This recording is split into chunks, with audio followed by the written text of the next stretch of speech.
Hello friends, नमस्कार। मैं विनाश, टीम द्रोणा एसएस की तरफ से आज आपके सामने मैं सीटेट की क्लासेस स्टार्ट हो रही है विज्ञान विषय को लेकर के। तो मैं हाजिर हूँ आपके सामने। आज हम चर्चा करेंगे सीटेट में आने वाला जो विज्ञान का पेपर है, विज्ञान के प्रश्न हैं जो पेपर 2 के अंतर्गत आते हैं, उसकी प्रारंभिक अवस्था में जो सिलेबस के हिसाब से जिन विषयों को रखा गया है, जिन टॉपिक्स को रखा गया है, उनको उनको मैं आपके सामने प्रेजेंट करूँगा। आपको बताना है मुझे उसको। तो आज आपका साइंस का पहला एक तरह से पहला दिन है। तो चलिए आज हम चर्चा करेंगे साइंस के ऊपर। तो उससे पहले एक जानकारी आपको दे देता हूँ। आपको यहाँ पे सीटेट संबंधी बहुत से वीडियोस पहले से ही डाले जा चुके हैं और आगे भी डाले जाएंगे। तो इस चैनल से आप जुड़े रहिए और अन्य विषय के जो वीडियोस डाले जा चुके हैं उनके संबंध में आपको जानकारी ऊपर आई बटन में आप क्लिक करके आप प्लेलिस्ट में जा सकते हैं और उन वीडियोस को आप देख सकते हैं।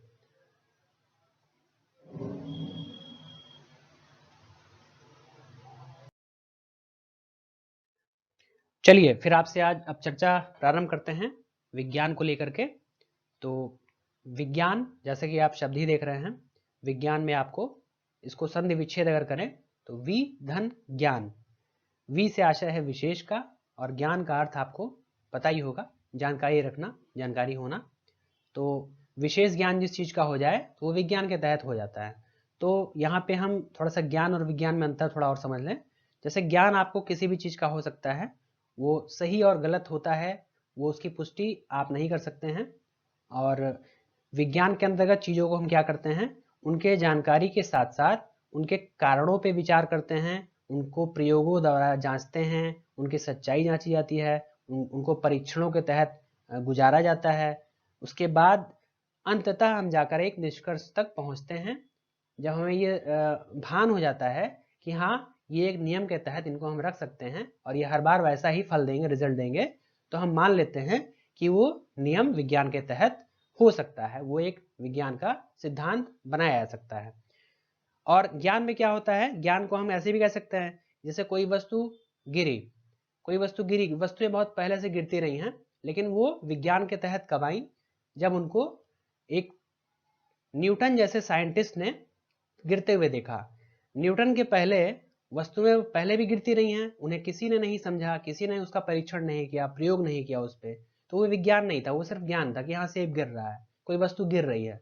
लेकिन न्यूटन ने उनको जब परीक्षण किया, उनको जांचा, प्रयोगों के आधार पर एक निष्कर्ष तक पहुंचे, तो उस दिन ये स्थापित हो गया कि गुरुत्वाकर्षण का एक नियम होता है जो विज्ञान के तहत बाद में स्थापित हुआ।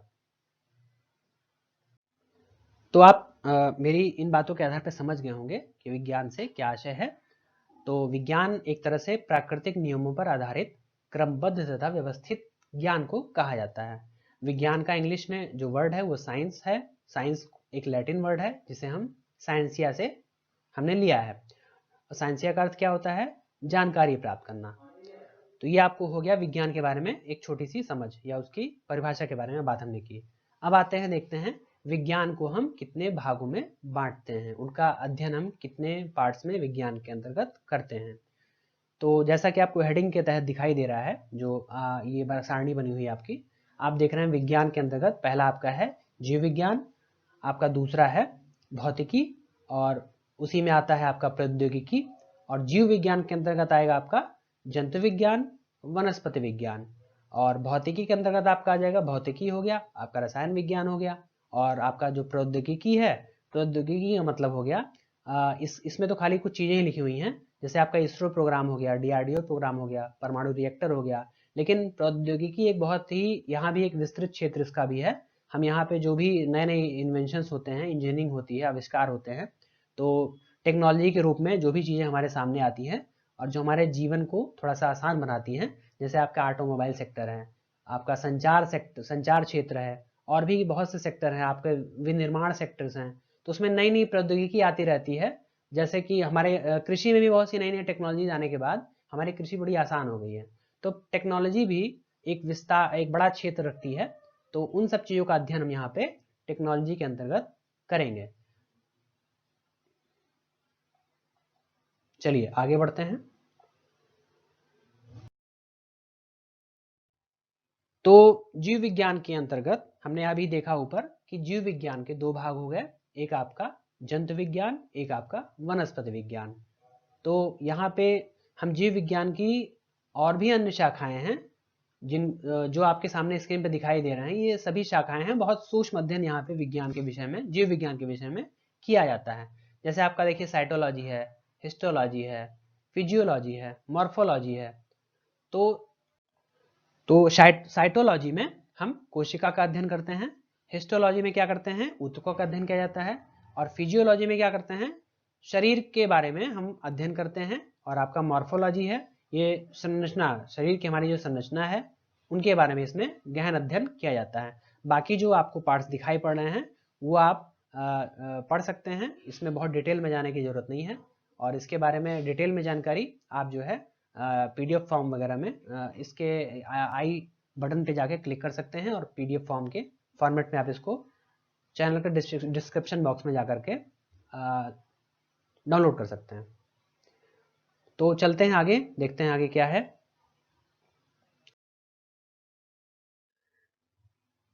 चलिए आते हैं, हम भौतिक विज्ञान के बारे में बात करते हैं। अभी तक हमने विज्ञान के अन्य विषयों, विज्ञान के अंतर्गत अन्य विषयों का जो अध्ययन हम करेंगे उसकी चर्चा कर ली। अब आते हैं थोड़ा सा हम भौतिक विज्ञान के बारे में जानते हैं। तो भौतिक विज्ञान के बारे में यहाँ हम ये देख लेते हैं एक चीज, कि सामान्य विज्ञान पर जितने भी प्रश्न आते हैं आपके एग्जाम्स में, उसमें लगभग 80% प्रश्न जीव विज्ञान से होते हैं। और इसीलिए हम यहाँ पे फिजिक्स या केमिस्ट्री का अध्ययन थोड़ा सा कम करेंगे, और मैक्सिमम जो चर्चा होगी वो आपकी जीव विज्ञान के बारे में की जाएगी। तो भौतिक विज्ञान के बारे में थोड़ी सी हम आपको शुरुआत यहाँ कर देते हैं, थोड़ा सा जानकारी दे देते हैं कि भौतिक विज्ञान विज्ञान की एक विशाल शाखा है, और भौतिकी को परिभाषित करना इतना आसान नहीं है, बेहद कठिन है, बहुत ही विस्तृत है इसका क्षेत्र। तो कुछ विद्वानों के अनुसार भौतिकी जो होती है इसमें ऊर्जा और द्रव्य के अंतर संबंधों के बारे में, प्राकृतिक जगत और उसकी आंतरिक क्रियाओं के बारे में चर्चा की जाती है। इनके विभिन्न पहलुओं के बारे में यहाँ पे अध्ययन किया जाता है। और भौतिक विज्ञान जो है ये प्रकृति में रहने वाले सजीवों के अलावा जो निर्जीव पदार्थ होते हैं उनके बारे में इनका अध्ययन हम इसके तहत करते हैं। बेसिकली भौतिक विज्ञान में आप द्रव्य और ऊर्जा, द्रव्य के बारे में थोड़ा सा हम जान लेते हैं क्या होता है। द्रव्य उन पदार्थों को कहते हैं जो स्थान घेरते हों, जो दिखाई पड़ते हों और जिनका भार होता हो। और ऊर्जा क्या होती है, ऊर्जा होती है जो द्रव्य से अटैच होती है, द्रव्य से जुड़ी होती है, जो हमें ना तो दिखाई देती है, ना स्थान घेरती है, ना ही उनका कोई भार होता है। वो एक अदृश्य ऊर्जा के तौर पे हमारे आसपास रहती है। तो हम भौतिक विज्ञान के अंतर्गत द्रव्य और ऊर्जा के अंतर संबंधों के बारे में विस्तृत अध्ययन करते हैं। देखिए भौतिकी के बारे में थोड़ा सा कुछ पुरानी जानकारी, एक बेसिक कॉन्सेप्ट जो स्थापित है उसको भी बारे में जान लेते हैं। एक भौतिक को हम दो भागों में बांटते हैं, मतलब दो पार्ट्स में देखते हैं। एक होता है आपका प्राचीन भौतिकी, एक है आपकी आधुनिक भौतिकी। इसका डिवीजन कब से होता है, सन 1900 के पहले और 1900 के बाद। सन 1900 के पहले को जो समय है वो न्यूटन का टाइम माना जाता है, और उसके बाद 1900 के बाद का टाइम मॉडर्न फिजिक्स के तहत ये आइंस्टीन उसके बाद आए, तो इन्होंने न्यूटन के कुछ सिद्धांतों को अपने नए सिद्धांत के तौर पे स्थापित कर दिया, प्रतिस्थापित कर दिया। जैसे मैंने बताया कि द्रव्य और ऊर्जा, इन दोनों के संबंधों की यहाँ पे चर्चा होती है, अध्ययन होता है, परीक्षण होता है, और एक सिद्धांत के तौर पे इनको रखा जाता है। तो यहाँ पे क्या हुआ था कि न्यूटन क्या मानते थे, न्यूटन मानते थे कि द्रव्य और ऊर्जा ये दोनों स्वतंत्र राशियां हैं, दोनों एक दूसरे से अलग हैं, स्वतंत्र हैं, इनका आपस में कोई संबंध नहीं है। द्रव्य की अविनाशिता का सिद्धांत के तहत उन्होंने ये बातें कही थी। और उसी के अगले चरण में आ गए आपके आइंस्टीन 1900 के बाद आए। इन्होंने क्या कहा, इन्होंने कहा कि द्रव्य जो है ऊर्जा से अलग ना होकर दोनों एक ही दूसरे से अंतर संबंध में संबंध बनाए रखते हैं, यानी दोनों का एक कहीं ना कहीं एक दूसरे से कोरिलेशन है, एक दूसरे से जुड़े हुए हैं। यानी द्रव्य ना होकर ये एक तरह से इसमें ऊर्जा सन्निहित होती है। तो ऊर्जा से क्या होता है, ऊर्जा से शक्ति मिलती है, और शक्ति कार्य करने की क्षमता देती है। तो आइंस्टीन ने यहाँ पे अपना सापेक्षता का सिद्धांत दिया और जो बाद में उनके एक नए सिद्धांत के तौर पे स्थापित हुआ। तो आपको यही द्रव्य और ऊर्जा के बारे में चर्चा हमें दोनों पहलुओं को देखते हुए की जानी है। तो यहाँ पे भौतिकी के बारे में आपने एक छोटी सी जानकारी आज मैंने पहले दिन के लिए आपको दे दी है। अब इससे विस्तार में हम आगे अगली कक्षाओं में इसके बारे में पढ़ेंगे। तो देखते हैं अभी आपके लिए आज की क्लास में क्या है। चलिए अब हम थोड़ा सा जीव विज्ञान के बारे में चर्चा कर लेते हैं। आज हम थोड़ा सा अलग अलग जो आपके विज्ञान के अंतर्गत विषय आते हैं उनको थोड़ा थोड़ा सा जान रहे हैं, उनका एक तरह से इंट्रोडक्शन हो रहा है। चलिए अब थोड़ा सा जो जीव विज्ञान का हिस्सा है वो आपके इस एग्जाम में अधिकतम स्थान इसका रहेगा प्रश्नों में। तो यहाँ पे जीव विज्ञान की चर्चा थोड़ी सी ज़्यादा करेंगे और अभी हम जीव विज्ञान के बारे में थोड़ी सी शुरुआती आपको जानकारी दे देते हैं। तो जैसा कि लिखा ही है शब्द से ही स्पष्ट है कि जीव विज्ञान यानी कि यहाँ पे इस विज्ञान में जीवों के बारे में चर्चा की जानी है। यानी विज्ञान की वह शाखा जिसके अंतर्गत प्रत्येक प्रकार के जीव जगत के अंतर्गत जीवन का अध्ययन हम करते हैं, उसे हम क्या कहते हैं, वो जीव विज्ञान के तहत आते हैं। और इस शब्द का सर्वप्रथम प्रयोग किसने किया था ये जान लीजिए आप। इसका सर्वप्रथम प्रयोग किया था फ्रांसीसी वैज्ञानिक लैमार्क तथा जर्मन वैज्ञानिक ट्रेविरेनस ने 1802 ईस्वी में इसका सर्वप्रथम प्रयोग इन वैज्ञानिकों ने किया था। और ये जो जीव विज्ञान शब्द है इसका इंग्लिश वर्ड जो है बायोलॉजी है।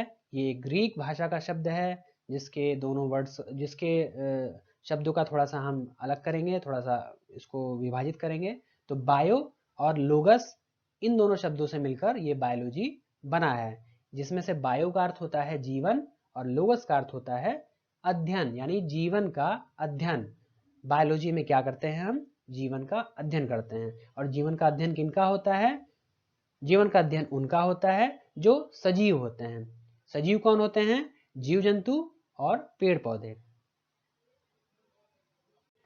तो जीव विज्ञान के तहत अभी तक आपने क्या समझ लिया, एक बार थोड़ा सा समराइज कर लेते हैं। यानी जीव विज्ञान में हम किनका अध्ययन करते हैं, जीव जंतुओं और पेड़ पौधों, यानी जो सजीव होते हैं जिनमें जीवन होता है। जीवन मतलब जैसे जैसे हम जहां भी निवास करते हैं, हमारे आसपास बहुत से मनुष्य रहते हैं, बहुत से जीव जंतु रहते हैं, बहुत से पक्षियां रहते हैं, हम बहुत से पेड़ पौधे देखते हैं, पेड़ पौधों से हमें खाना मिलता है, भोजन मिलता है। और पेड़ पौधों को भी जानवर भी उन्हीं से भोजन प्राप्त करते हैं। और बहुत से लोग जो मांसाहारी होते हैं वो जानवरों और पेड़ पौधों दोनों से भोजन प्राप्त करते हैं। कोई कोई दोनों होता है, कोई शाकाहारी होता है, कोई मांसाहारी होता है। तो यहाँ पे हमें अध्ययन करना है धरती पे निवास करने वाले सभी जीवित प्राणियों के जीवन के बारे में।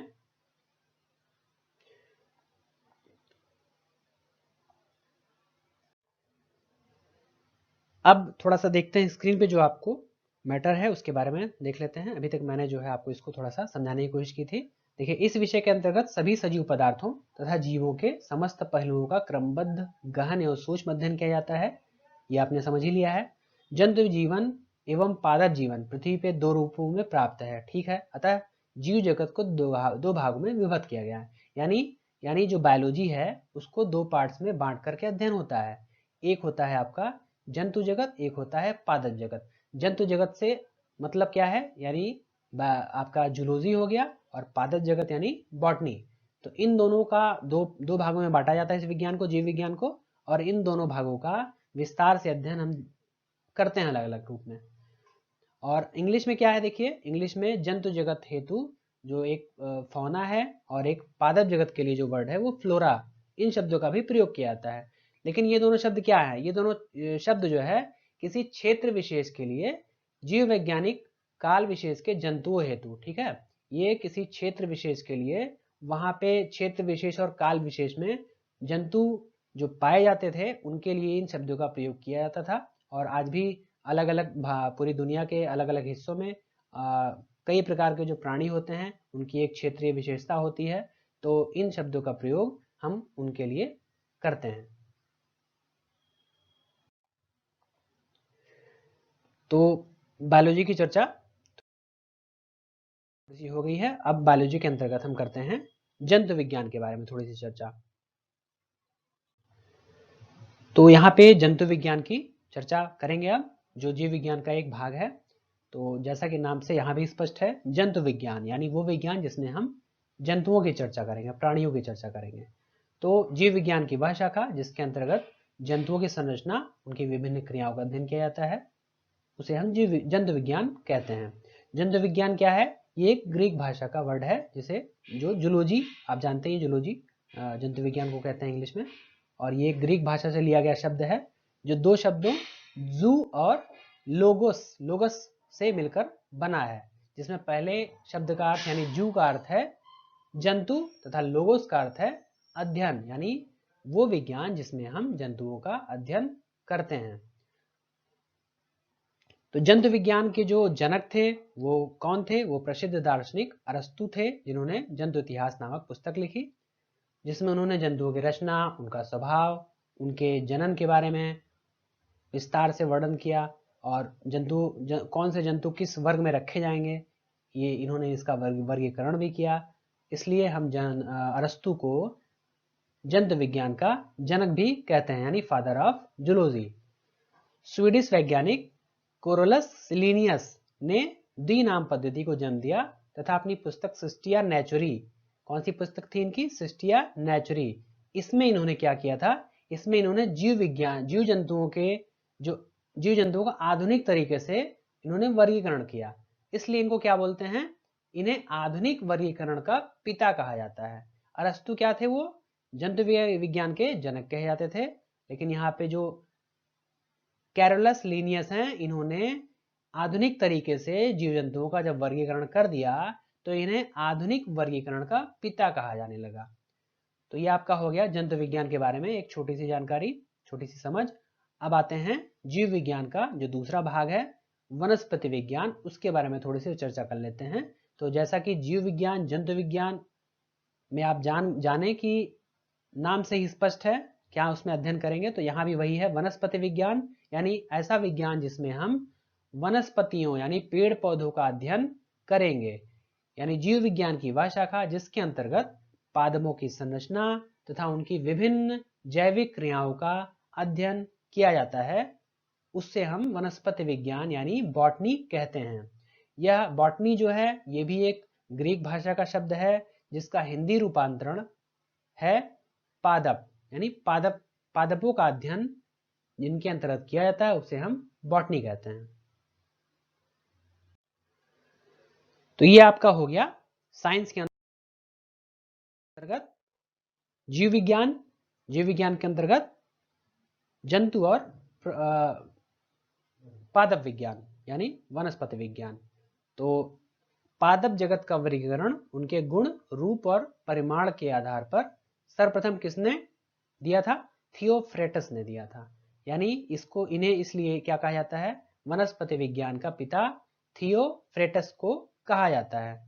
यानी जीव विज्ञान का फादर किसे कहते हैं? जीव विज्ञान का फादर कहते हैं अरस्तु को। और अरस्तु चूंकि एक दार्शनिक थे, उन्होंने कई चीजों के जनक माने जाते रहे हैं, जिसमें जंतु विज्ञान भी आता है। लेकिन यहाँ जब आप देखेंगे पादप जगत में, तो पादप जगत के जो फादर कहे जाते हैं ये है आपके थियोफ्रेटस। अब देखते हैं जंतु विज्ञान के अंदर क्या चीजें हैं। पहला है आपका सजीवों का संगठन। सजीवों का संगठन, इनके अंदर हम किन चीजों का अध्ययन करेंगे? जीवन की आधारभूत इकाई, यानी जीवन की आधारभूत इकाई क्या होती है? कोशिका होती है। कोशिका से आगे हम अध्ययन करेंगे ऊतकों का अध्ययन करेंगे। ऊतकों के बाद अंग तंत्रों का अध्ययन करेंगे। ऊतकों के बाद अध्ययन करेंगे अंग तंत्र का। अंग तंत्र के बाद आएगा आपका कंकाल तंत्र, तंत्रिका तंत्र, उसके बाद ज्ञानेंद्रियां। तो इन सभी का अध्ययन हम चरणबद्ध तरीके से आने वाली कक्षाओं में करेंगे।